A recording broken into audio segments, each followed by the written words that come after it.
कार्यक्रम अन्नदाता सुनिए सारे बाण भाइयों ने विनोद भाई की राम राम। किसान भाइयों, आज अन्नदाता कार्यक्रम में चर्चा करेंगे राष्ट्रीय खाद्य सुरक्षा मिशन पे और साथ ही भाइयों लेंगे जानकारी प्राकृतिक खेती में बीजामृत कैसे बनावें और उसके उपयोग की विधि पे, और चर्चा करेंगे भाइयों नई फसल नई उमंग के तहत अंगूर के बागों की देखभाल पे, और साथ ही जो है करवाएंगे भाइयों का मनोरंजन और जो दूसरे समसायिक विषय हैं उन पर भी करेंगे चर्चा। तो भाई शुरुआत करें राष्ट्रीय खाद्य सुरक्षा मिशन से। भाइयों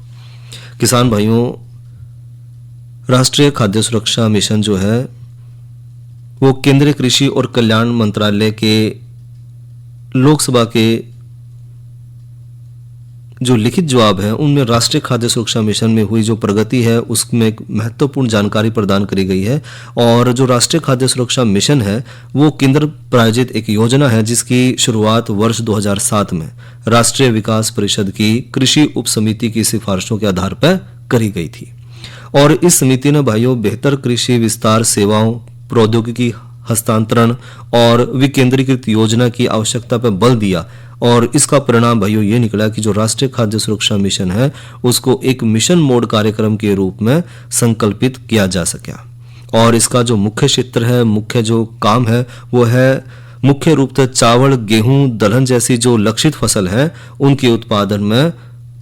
तेजी तक बढ़ोतरी करना, और साथ ही भाइयों जो कदनन है, मोटे अनाज है, पोषक अनाज है और जो तिलहन है उनका भी विस्तार करना। साथ ही जो मिट्टी की उपजाऊ शक्ति है उसमें बढ़ोतरी करना और किसान भाइयों की जो शुद्ध आय है उसमें भी बढ़ोतरी करना है। और ये काम किस तरह करे जा सकते हैं, तो एक तो भाइयों बीज उत्पादन और वितरण करके कृषि उत्पादन और गुणवत्ता और मात्रा बढ़ाने के लिए उच्च उपज देने वाली जो किस्में हैं और जो संकर किस्में हैं उनको विकसित किया गया और उत्पादित करने के लिए किसान भाइयों को उसको फिर वितरित भी किया गया है इस मिशन के माध्यम से। साथ ही भाइयों कृषि में जो मशीनरीकरण है और संसाधन संरक्षण करके, क्योंकि आधुनिक और कुशल कृषि जो मशीनरी है और जो संसाधन संरक्षण है उन उपकरणों का, इन संसाधनों का उपयोग करके जो है अनुकूल करते हुए जो है कृषि पद्धति में बहुत तेजी तक बढ़ावा लाया गया है। साथ ही जो प्रसंस्करण है और कटाई के बाद उपकरणों में निवेश करके समग्र मूल्य श्रृंखला को भी बढ़ाया जा सका है, और साथ ही फसल के बाद के जो नुकसान है उसको हम कम कर सके हैं, और पौध संरक्षण और पोषक तत्वों प्रबंधन करके भी, क्योंकि भाई कीटों और बीमारियों में से जो फसलों की सुरक्षा के उपाय हैं उनको प्रभावी और पोषक तत्व प्रबंधन और मृदा सुधार जो रणनीति है वो अपना के भी जो है स्वस्थ पौधों का हम विकास करके जो हमारा राष्ट्रीय खाद्य सुरक्षा मिशन है उसमें हम योगदान दे सके हैं। साथ ही तिलहन उत्पादन पर जो केंद्रीय दृष्टिकोण है, तिलहन उत्पादन को बढ़ावा देने खातर और खाद्य तेल में आत्मनिर्भरता बढ़ाने खातर जो है वो NFSM तिलहन पहल तैयार की गई है, और इसमें शामिल है भाइयों बीज सब्सिडी और दूसरा है प्रदर्शन और प्रशिक्षण। बीज सब्सिडी और वितरण में भाइयों वित्तीय जो प्रोत्साहन है और सब्सिडी है वो गुणवत्ता वाले बीजों की खरीद तथा वितरण की जो सुविधा है वो प्रदान कर है, जिससे बेहतर फसल की पैदावार किसान भाई ले सकेंगे। और साथ ही भाइयों प्रदर्शन और प्रशिक्षण के लिए जो ब्लॉक स्तर है या जो फ्रंट लाइन प्रदर्शन है या जो क्लस्टर फ्रंट लाइन प्रदर्शन है उसको प्रभावी तिलहनी खेतों की जो प्रथा है उसमें प्रदर्शित करने के लिए एक मंच के रूप में काम किया गया, ताकि जो किसान भाई हैं वो तिलहनी जो फसल है उनको ज्यादा से ज्यादा उनकी पैदावार ले सके। और सतत जो कृषि हेतु जो जल प्रबंधन है उसके माध्यम से भी जो है राष्ट्रीय खाद्य सुरक्षा मिशन में इनकी अधिक से अधिक खाद्यान्न उत्पादन पर जोर दिया जा रहा है। प्रति बूंद अधिक फसल, इसको भाई वर्ष 2015-16 में लॉन्च किया गया था, और PDMC ड्रिप और स्प्रिंकलर यानी कि जो बूंद बूंद करके जो हमने सिंचाई करनी है, ऐसी सूक्ष्म सिंचाई प्रणाली का उद्देश्य था कि जल का उपयोग हम दक्षता, जल का जो उपयोग है वो हम सही तरीके से कर सकें और उसकी दक्षता हम बढ़ा सकें। और ये स्थान भाइयों विशिष्ट जो वैज्ञानिक तकनीकों और आधुनिक कृषि पद्धतियों को अपनाकर भी पे भी जो है जोर दे हुआ है। और साथ ही भाइयों कमांड एरिया डेवलपमेंट और वाटर मैनेजमेंट यानी कि जल प्रबंधन जो हमने करना है वो भी हम कर पाएंगे। और ये प्रधानमंत्री जो कृषि सिंचाई योजना है ये उसका भाग है, जिसका उद्देश्य है सिंचाई दक्षता को बढ़ाना, जिसमें अंतिम मील तक की जो कनेक्टिविटी है वो हमने बड़ी पंक्तिबद्ध रूप से जो है जो भूमिगत पाइपलाइन है उसको इसमें शामिल करा गया है, ताकि जो है हर खेत तक पानी पहुंचे और हर जो है फसल की एक एक जड़ तक जो है पानी तक को पहुंचाया जा सके। और जो भारत में खाद्य सुरक्षा से संबंधित जो मुख्य चुनौती है भाई, वो एक तो है कृषि चुनौतियां, क्योंकि भारत का कृषि क्षेत्र और जलवायु परिवर्तन, कीटों का संक्रमण और साथ में मिट्टी का क्षरण, इन कारणों से भाइयों जो हमारा मौसम का पैटर्न है वो बड़ी तेजी से बदलने लग रहा है, और इसके कारण भाइयों फसल की जो पैदावार है वो कम होने जाने लग रही है और भोजन की भी इससे कमी होने लग रही है। साथ में भूमि का विखंडन होना, जो विरासत कानून है उसकी वजह से भूमि के जो जोत है वो छोटी होती जाने लग रही है और भूमि जो है वो खंडित होती जाने लग रही है। हालांकि जो हम आधुनिक कृषि तकनीक अपना रहे हैं उससे इस बाधा को काफी हद तक तो हम नियंत्रित कर पा रहे हैं और उत्पादकता को लगातार बढ़ाने लग रहे हैं, लेकिन फिर भी एक जो बहुत बड़ा एक कारण है कि जो जमीन के छोटे छोटे टुकड़े होते जाने लग रहे हैं, वो भी हमारा जो राष्ट्रीय खाद्य मिशन सुरक्षा मिशन है उसमें एक बड़ी बाधा है। इसी तरह भाइयों विविधता का अभाव होना, कुछ प्रमुख फसलों पर हम ज़्यादा निर्भर हो रहे हैं, जिस तरह चावल गेहूं है उसी पर हम ज़्यादा निर्भर हो रहे हैं, और जो चावल और गेहूं जैसी कुछ फसलों पर जोर देने की वजह से कुपोषण भी बढ़ता जाने लग रहा है, क्योंकि सारे पोषक तत्व जो है वो इन दो फसलों में नहीं है। इसलिए हमने फसल विविधीकरण भी करना जरूरी है, ताकि हमारी जो थाली है उसमें अलग अलग तरह के जो अन्न है, जिस तरह मोटे अनाज हैं वो भी शामिल हो सकें और जो हमारी थाली है उसमें सारे पोषक तत्व मौजूद रह सकें। खाद्य पदार्थों की बढ़ती कीमत, क्योंकि वैश्विक और घरेलू खाद्य कीमतों में उतार चढ़ाव जो है वो कमजोर आबादी के लिए एक बड़ी समस्या है और बहुत सारे लोग जो हैं वो बिना भोजन के ही रह गए हैं। तो इसलिए जो है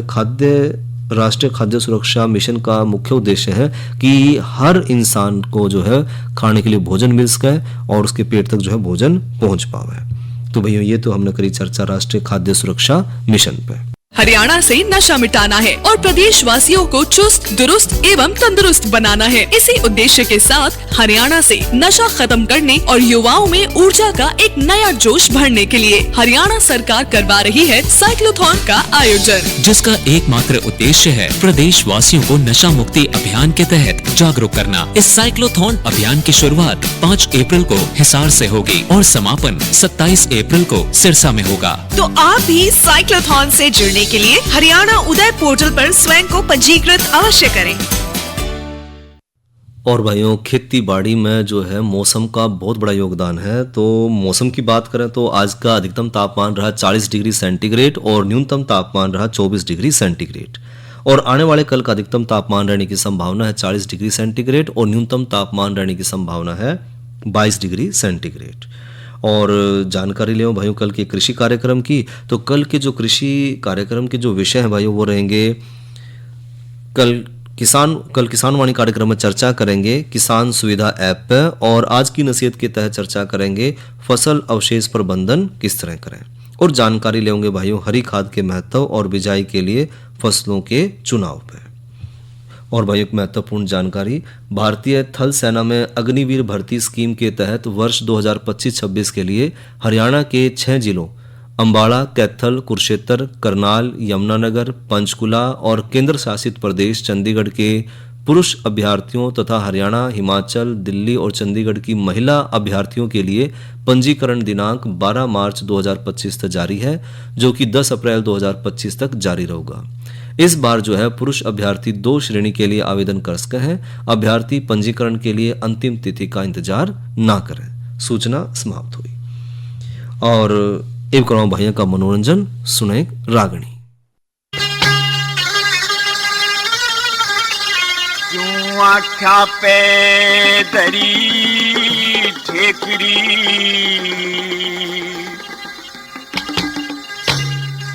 तन कोन्या बात पिछाणी,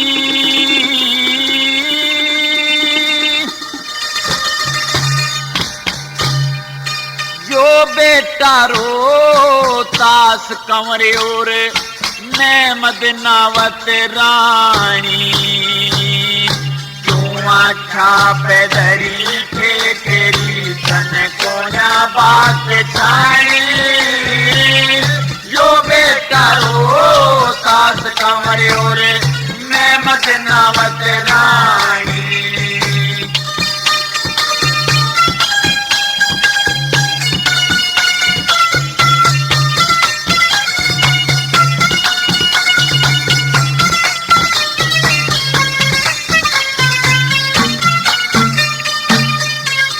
कैलाश बदादी सजन केतन बेरा नास इस लड़के के दाग देने का के हक तेरा नास है। मुझ दुखिया का राम कसम दिखे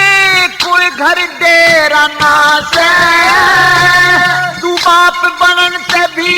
नाच गया के घोरे अंधेरा नाच घोरे अंधेरा नाच के पाछे ते लाई थी मैं के पाछे ते लाई थी मैं करके ने बेईमानी जो बेटा रो तास कमरे और मैं मदनावत रानी। आँखा पे धरी थे तेरी तन को ना बात छाई जो बेटा रो तास कमरे और मैं मदनावत रानी।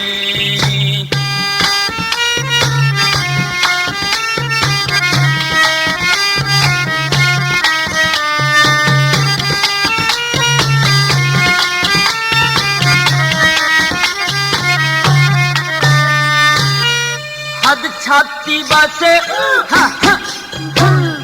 हद छाती साजन बेटे ने कर ले के फूंकण देगा मेरे नन्नो ते झड़ी लागरी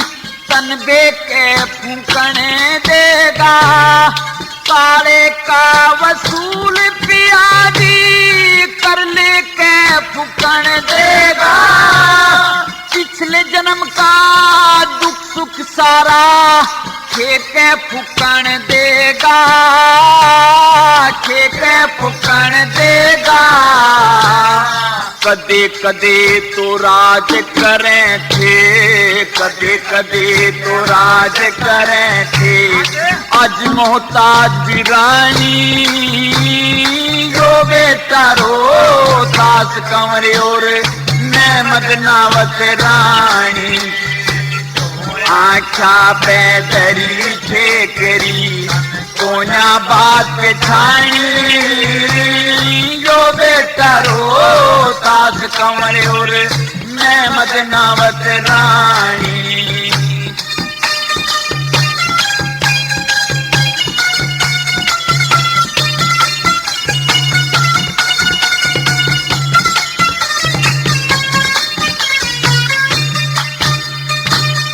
माफ करो मन पिया जी मेरे दौरे पैसा ना से मेरे पूती चोट लागगी मेरी छाती के मघा से बेटा मरा पड़ा से सजन मौका क्या जा से दे दे आग चिता में ठाके के तन्ने छोरा खासे तन्ने छोरा खासे पूरा करके चला था यो पूरा करके चला था यो जितना अंजल पानी जो बेटा रो तास कंवरे और मैं मदनावत रानी। आँखा पे धरी ठेकरी कोना बात छानी जो बेटा रो तास कंवरे और मैं मदनावत रानी।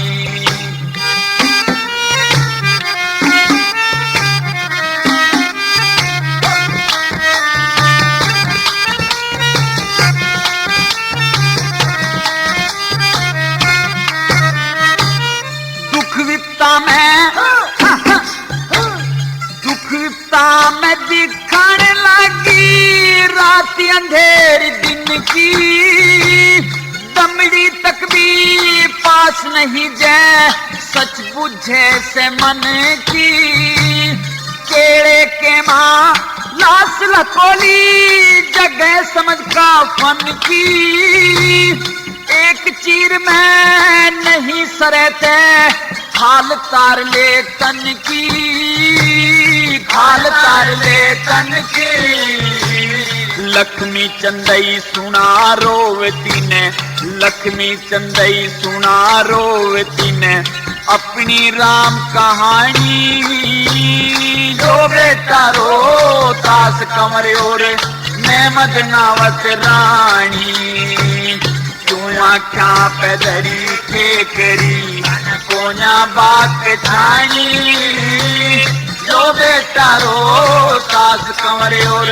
मैं मदनावत रानी।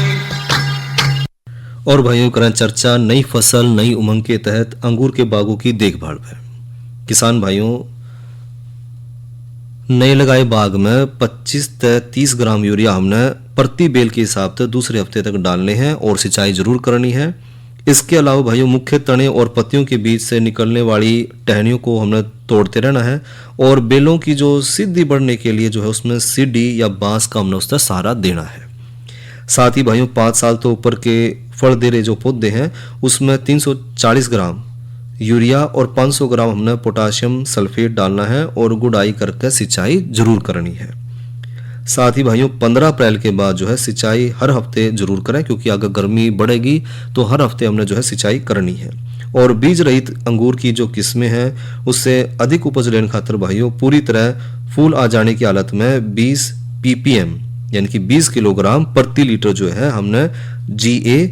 और फल लगने वाले लगते समय भाई हमने उसमें 40 ppm यानी कि 40 किलोग्राम प्रति लीटर का छिड़काव करें। और अंगूर की नई कोपलों को अंगूर के चूरड़ा जो छोटे छोटे पतले शरीर वाले भूरे रंग के कीड़े हुए हैं वो बहुत नुकसान पहुंचाए हैं और कीड़े के पत्तों के जो कीड़े हैं वो पत्तों की नसों के साथ साथ चले हैं और पत्ते की जो निचली सतह है उसने कुरेद कुरेद कर उसका रस चूसने लग जाए। इस तरह पत्तियां पीली पड़ जाए और तांबे जैसे रंग की हो जाए। इसकी रोकथाम खातर भाइयों 150 मिलीलीटर फेनवल रेट 20 इसी ताकत की दवाई ने जिसका हम फेनवाल भी कहते हैं या फिर भाइयों 500 मिलीलीटर मेलाथियान 50 इसी ताकत की दवाई जो कि साइथियान के नाम से भी जानी जावे है उसने 500 लीटर पानी में घोल कर प्रति एकड़ बेल पर हमने छिड़काव करना है। कई बार बाणों वाली सुंडियां अंगूर की बेलों या पत्तों और फलों पर भी आक्रमण करते हैं तो फलों को भी वो खा जाए हैं, इसमें छेद करते हैं और फल की या फिर कई बार तो देखा जाओ कि पूरा का पूरा फल भी खा जाए हैं। तो छोटी सुंडियों को जो है पत्तों सहित हमने तोड़ना है, इकट्ठा करना है और नष्ट कर देना है। लाल धब्बे वाली बीमारी के नियंत्रण के लिए भाइयों बावास्टीन 0.2% का हमने छिड़काव करना है। साथ ही भाइयों जो अंगूर के फल हैं उनकी गुणवत्ता में सुधार के लिए भी हमने कुछ उपाय करने हैं, जिस तरह काट छांट करना, क्योंकि भाइयों ताजा उपयोग के लिए अंगूर के गुच्छे जो है मध्यम आकार के दानों से भरे हुए और बीज रहित अच्छी सुगंध वाले रंग और स्वाद और बनावट के होने चाहिए। उसके लिए काट छांट करना बहुत जरूरी है। फसल निर्धारण के लिए भाइयों प्रूनिंग सर्वाधिक सस्ती और सबसे सरल तकनीक है। काट छांट से भाइयों फलों का आकार, उनका भार, रंग और उनकी जो रासायनिक संरचना है उस पर अनुकूल प्रभाव पड़ा है और फलों के गुण, फल देने वाली जो शाखा है जिन्हें केनकों है और इन शाखाओं में फल देने वाली जो कलियां हैं वो बहुत कुछ इस पर निर्भर कर है कि हम समय समय पर काट छांट जरूर करें। इसके अलावा भाइयों विरलन करना, यदि बेल पर गुच्छे अधिक लद जाए तो फल की गुणवत्ता प्रभावित हो जाए और फल भी देर तक पक कर तैयार हो हैं। इसलिए भाइयों बेहतर होगा कि बेल से जो कुछ गुच्छे हैं उनकी छटाई कर दें। आमतौर पर पंडाल विधि द्वारा जो है साधित बेलों पर 80 से 100 गुच्छे एवं जो शीर्ष विधि है उसके द्वारा सांदित बेलों पर 12 से 15 गुच्छे ही छोड़े जाने चाहिए और बेल में जो है अधिक फल लगने से कुछ गुच्छों को काट कर अलग कर देना चाहिए ताकि जो फल है उसका आकार, भार, उसका रंग और उसकी रासायनिक संरचना बिल्कुल बढ़िया देखने को मिले। इसके अलावा भाइयों वलयन करना यानी कि गर्डलिंग करना, इस तकनीक में बेल के किसी भी भाग यानी कि जो शाखा है, चाहे तना है, लता है, उसकी उपशाखा है, उससे लगभग आधा सेंटीमीटर चौड़ाई की छाल गोलाई में पूरी तरह छल्ले के रूप में हमने उतार लेनी है। ऐसा करने तक पत्तियों द्वारा खाए गए जो पदार्थ हैं फलों को अधिक मात्रा में उपलब्ध हो जाए, जिससे फलों का आकार, उनका भार, रंग और उनकी गुणवत्ता में बढ़ोतरी देखी जावे है। और प्रयोगों में भी भाइयों सिद्ध हो चुका है कि जिस भाग से छाल निकाली जावे है वो भाग 1 महीने के भीतर पूरी तरह से भर जाए है। इसलिए भाइयों लगातार कई वर्षों तक गर्डलिंग करने तक भाइयों बेल के जो स्वास्थ्य है उस पर कोई प्रतिकूल असर नहीं पड़ता, और छाल कब और किस हिस्से तक उतारी जावे यह सब भाइयों बागवान के उद्देश्य पर निर्भर करे है। वैसे तो अधिक फलों को प्राप्त करने खातर फूल खिलने तक 1 हफ्ता पहला और फलों के आकार में बढ़ोतरी के लिए भाइयों फल लगने के तुरंत बाद और फल पकने की अवधि में घटाने और फलों को अच्छा विकसित करने के लिए फलों के पकने के शुरू होने से 1 हफ्ता पहले भी छाल उतारनी चाहिए। तो ये तो भाइयों बात की अंगूर के बागों की देखभाल पे। और भाइयों इब लेवल जानकारी प्राकृतिक खेती में बीजामृत किस तरह बनावे और उसकी उपयोग की विधि पे। किसान भाइयों बीजामृत एक अच्छा जीवाणुनाशक है और इसके प्रयोग तो भाइयों बीज और पौधशाला में लगने वाली जो बीमारी है उसको हम नियंत्रित कर सकते हैं। और जो बीज और पौधशाला में जो लगने वाली बीमारी है उन्हें नियंत्रित करने का एक प्राकृतिक साधन है। हमने कोई रसायन इस्तेमाल नहीं करना है। और बीजामृत हमने किस तरह तैयार करना है, तो पहले तो जरूरी सामग्री की है, हमने कौन कौन सा सामान इसमें लेना है। एक तो हमने लेना है 4 लीटर पानी, 1 किलो देसी गाय का गोबर, 1 लीटर देसी गाय का मूत्र, 10 ग्राम हमने लेना है चूना और 5 ग्राम हमने लेना है हल्दी पाउडर, 100 ग्राम हमने लेना है गुड़ और जमीन के किनारे की यानी कोई पेड़ है उसके किनारे की हमने 1 मुट्ठी मिट्टी ले लेनी है। और साथ में लेना हमने 15 लीटर के आकार का एक ड्राम। तो सबसे पहला भाई हमने गाय का 1 किलो गोबर सूती कपड़े में लपेट कर बांध लेना है और 4 लीटर पानी में 12 घंटे तक डुबो कर रखना है। और साथ में हम एक काम और कर लें कि 50 मिलीलीटर पानी ले लें, उसमें जो हमने 10 ग्राम चूना लिया था उसने रात भर उसमें भिगो कर रखें। और अगली सुबह भाइयों कपड़े में बंधे गाय के गोबर ने पानी में 3 बार अच्छी तरह से निचोड़ लें। निचोड़ने के बाद भाइयों फिर जो हमने खेत की मेड़ या बांध से जो मिट्टी 1 मुट्ठी मिट्टी ली थी वो भी इसमें अच्छी तरह से मिला लें। और साथ में 1 लीटर इसमें गाय का मूत्र मिलाना है, 5 ग्राम हल्दी पाउडर इसमें मिलाना है, 100 ग्राम जो गुड़ है और साथ में जो हमने चूना वाला पानी था जो 50 मिलीलीटर हमने पानी में चूना घोला था वो वाला पानी भी इसमें हमने मिला देना है। और भाइयों ये जो घोल बनकर तैयार होया इससे नाम का है बीजामृत। और ये जो बीजामृत का घोल है ये अब बनकर जो है वो तैयार हो गया है और अब ने इसको फिर खेत में जो है अपने जो बीज है या जो पौधशाला है उसमें हम इसने सीधा इस्तेमाल कर सकते हैं। तो बीज का उपचार हमने करना किस तरह है, इससे किसी भी फसल का जो बीज है या जो पौधे का उपचार आसानी तक किया जा सकता है। और अच्छी तरह से भाइयों बीजों को जमीन या बोरे पर फैला लें और फिर उसने उपचारित करें और उसने अच्छी तरह से हाथ में मिला लें और छाया में सुखा दें और उसके बाद उसकी बुवाई करी जा सके। दूसरा भाइयों पौधों की जड़ ने 10 से 15 मिनट तक डुबो कर तुरंत इसकी हम रोपाई है वो कर सके हैं। और बीज या जो पौधा उपचार जो है वो लहसुन पानी से तुरंत बनाकर प्रयोग खातर भी 10 ग्राम लहसुन का पेस्ट 100 मिलीलीटर पानी में घोल लें और बीज ने जो है 15 मिनट तक डुबो कर रखने के बाद उसकी बुआई या रोपाई कर दें तो कीट नियंत्रण आसानी तक किया जा सके है। और या फिर भाइयों देसी गौमूत्र एक जीवाणुनाशक, कीटाणुनाशक, विषाणुनाशक और एक संजीवक के रूप में काम करे है। तो इसमें नाइट्रोजन, फास्फोरस और पोटाश और जो दूसरे अन्य सूक्ष्म पोषक तत्व हैं वो भी भरपूर मात्रा में पाए जाए हैं, यानी कि खाद का काम भी करे हैं। और साथ ही साथ भाइयों ये जो है एक अच्छा कीटाणुनाशक भी है, विषाणुनाशक भी है, जीवाणुनाशक भी है। तो गौमूत्र के इतने फायदे हैं। तो 1 लीटर हमने गौमूत्र, 500 ग्राम गाय के गोबर और जमीन के किनारे की 1 मुट्ठी हमने मिट्टी लेकर उसका घोल बना लेना है और 15 मिनट समय के लिए उसने जो बीज ने उसके अंदर डुबो कर रखना है और उसके बाद उसकी बुआई या रोपाई कर देनी है। या फिर 1 गुना देसी गौमूत्र 5 गुना पानी मिलाकर बीज या जो अन्य रोपाई सामान है उसने 15 मिनट तक उसमें डुबो कर रखें और बीज निकालने के बाद उसने छाया में सुखा लें और उसके बाद बुआई या रोपाई करें तो कीट नियंत्रण आसानी तक किया जा सके है। और भाइयों बीज उपचार जो करना है सबसे पहले तो अगर बाजार में बीज हमने बाजार से बीज लिया है तो 5 से 10 बार जो है साधारण पानी में उसमें धो लें, क्योंकि बाजार में मिले हुए जो बीज है वो जहरीले तत्वों होते हैं उपचारित करे जाए हैं। अगर अपना घरेलू बीज उपयोग कर रहे हैं तो देख कर जो कमजोर दिखण वाले बीज हैं उन्हें निकाल लें और अच्छे बीज छांट लें और फिर उसने बीजामृत तय उपचारित करें ताकि किसान भाइयों ने अपनी उपज भरपूर मिले। और उपचारित बीज भाइयों विशेष तौर पर गोबर की परत चढ़े बीज से कई फायदे हुए हैं। अगर एक तो हम साधारण बीज बोते हैं, एक फिर हमने जो है बीजोपचार कराया है बीजामृत है, तो उन दोनों में बड़ा फर्क देखने मिला है। एक तो इनमें पक्षी नहीं खाते और लेप होने से भाइयों कई दिन तक इनमें नमी भी बनी रही है, इसलिए भाइयों फुटाव ज़्यादा हुआ है। और दूसरी ओर अगर बिजाई के लिए तुरंत बाद सूखा पड़ जाए तो भी बीज में फुटाव नहीं होता, परंतु बीज सुरक्षित जरूर होगा और पानी मिलते ही वो उगना शुरू हो जाएगा। और साथ ही